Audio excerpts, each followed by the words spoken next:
Mobile news 24 में हूं नूपुर सिंह और वक्त हो गया है दिन भर की बड़ी खबरों का। पाकिस्तानी हिंदू नेता और सीनेट के सदस्य दानिश कुमार पलियानी ने सिंध प्रांत में गंभीर मानवाधिकार संकट पर चिंता व्यक्त की है। इस दौरान उन्होंने कहा कि हिंदू समुदाय की लड़कियों को जबरन इस्लाम में परिवर्तित किया जा रहा है। राहुल गांधी ने भाजपा सरकार और प्रधानमंत्री नरेंद्र मोदी पर जमकर निशाना साधा। उन्होंने कहा कि प्रज्वल रेवन्ना ने 400 महिलाओं के साथ दुष्कर्म किया और उनके वीडियो बनाए। हर एक भाजपा नेता को पता था कि प्रज्वल रेवन्ना एक आरोपी हैं, फिर भी उन्होंने उसका समर्थन किया। पूर्व प्रधानमंत्री एचडी देवेगौड़ा के पोते और निलंबित जेडीएस नेता प्रज्वल रेवन्ना से जुड़े अश्लील वीडियो का मामला बढ़ता ही जा रहा है। वहीं मिली जानकारी के अनुसार प्रज्वल रेवन्ना के शुक्रवार की आधी रात को फ्रैंकफर्ट से बेंगलुरु पहुंचने की उम्मीद है। दूसरी ओर रेवन्ना का पूर्व ड्राइवर भी एसआईटी के नोटिस के बाद से ही लापता है। केंद्रीय गृह मंत्री अमित शाह ने जेडीएस के लोकसभा उम्मीदवार प्रज्वल रेवन्ना पर लगे आरोपों का जिक्र करते हुए कहा कि भाजपा महिलाओं पर अत्याचार करने वालों के साथ नहीं रह सकती। दिल्ली के लगभग 200 स्कूलों को मिले बम संबंधी अफवाह वाले ईमेल का मंसूबा सामूहिक स्तर पर दहशत पैदा करना और सार्वजनिक व्यवस्था को बिगाड़ना था। बता दें कि दिल्ली पुलिस की स्पेशल सेल द्वारा दर्ज की गई एक एफआईआर में यह बातें कही गई हैं। बीजेपी के राष्ट्रीय अध्यक्ष जेपी नड्डा ने चुनावी जनसभा में कहा कि इंडी गठबंधन और कांग्रेस के नेता सनातन विरोधी लोगों के साथ खड़े हैं। ये वह लोग हैं जो भगवान राम को नहीं मानते हैं, देश के टुकड़े टुकड़े करने की सोच रखने वालों को चुनाव लड़ने की टिकट देते हैं। बिहार में सियासी पारा हाई है। एनडीए और इंडी गठबंधन के बीच आरोप प्रत्यारोप का दौरा भी जारी है। इसी बीच वीआईपी सुप्रीमो मुकेश सहनी ने कहा कि चिराग पासवान जी सोने की चम्मच लेकर जन्म लिए हैं। मुंबई गए थे हीरो बनने, वहां से फ्लॉप हो गए। खाली अपने आप को हनुमान बताते हैं और शेर का बच्चा कहते हैं।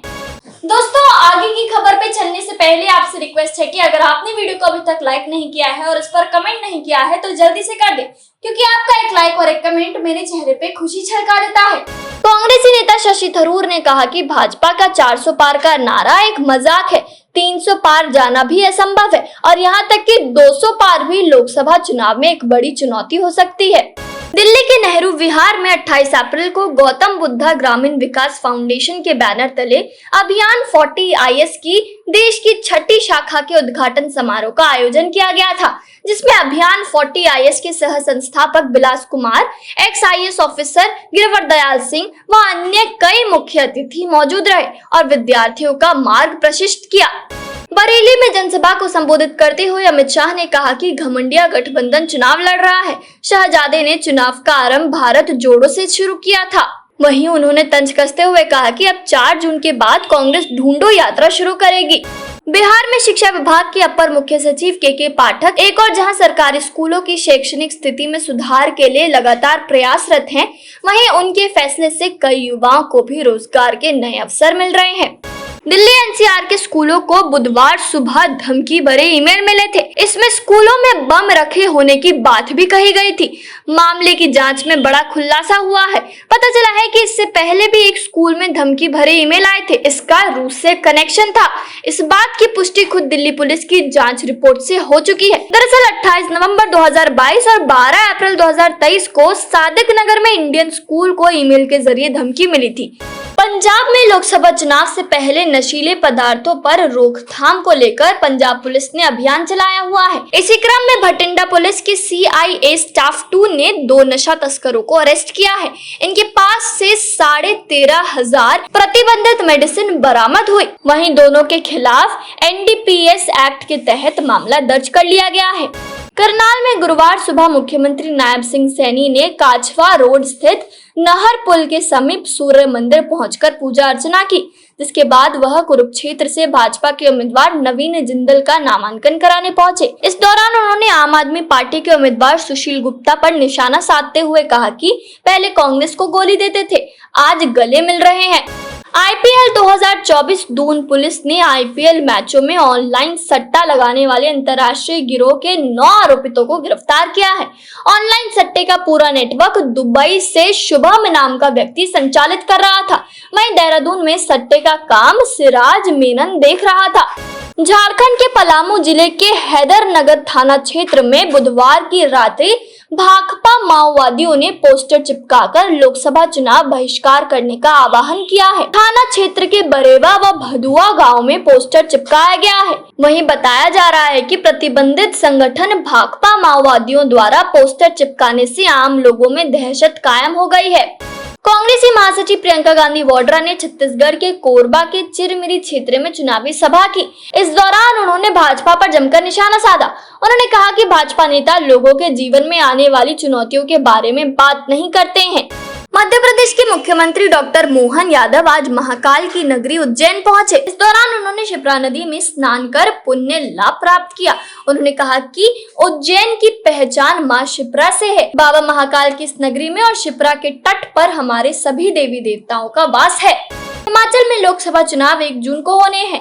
इसी के साथ प्रदेश में उपचुनाव भी होने हैं। ऐसे में सभी राजनीतिक दल प्रचार प्रसार में जुटे हैं। इसी क्रम में नेता प्रतिपक्ष जयराम ठाकुर ने कहा कि भारतवासी नरेंद्र मोदी को तीसरी बार प्रधानमंत्री बनाने के लिए उत्सुक है। जम्मू कश्मीर पुलिस ने कश्मीर में आतंकी संगठन ISIS द्वारा अपना नेटवर्क तैयार करने के षड्यंत्र को विफल किया। ISIS से जुड़ने जा रहा एक युवक वसीम अहमद को पुलिस ने गिरफ्तार कर लिया है। राकंपा में पिछले वर्ष हुई बड़ी टूट के बाद करीब 3/4 विधायक अजीत पवार के साथ चले गए थे।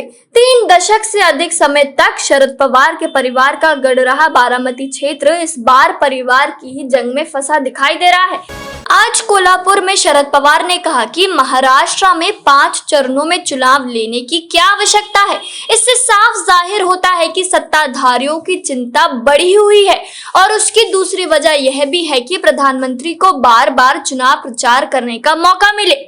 दिल्ली के मुख्यमंत्री अरविंद केजरीवाल की पत्नी सुनीता केजरीवाल गुजरात में चुनाव प्रचार के लिए पहुंची। यहां उन्होंने बोटाड में विशाल रोड शो कर आम आदमी पार्टी के भावनगर सीट से उम्मीदवार उमेश मकवाना के लिए प्रचार किया। रोड शो के दौरान आप कार्यकर्ताओं को संबोधित करते हुए उन्होंने कहा कि मेरे पति दिल्ली के मुख्यमंत्री 40 दिन से जबरदस्ती जेल में डाले हुए हैं।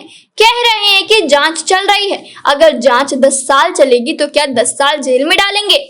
राजस्थान हाईकोर्ट ने राज्य में बाल विवाह रोकने के लिए एक आदेश पारित किया है, जिसमें कहा गया है कि यदि किसी भी गांव या कस्बे में कोई बाल विवाह होता है तो उसके लिए ग्राम प्रधान और पंचायत सदस्यों को जिम्मेदार ठहराया जाएगा।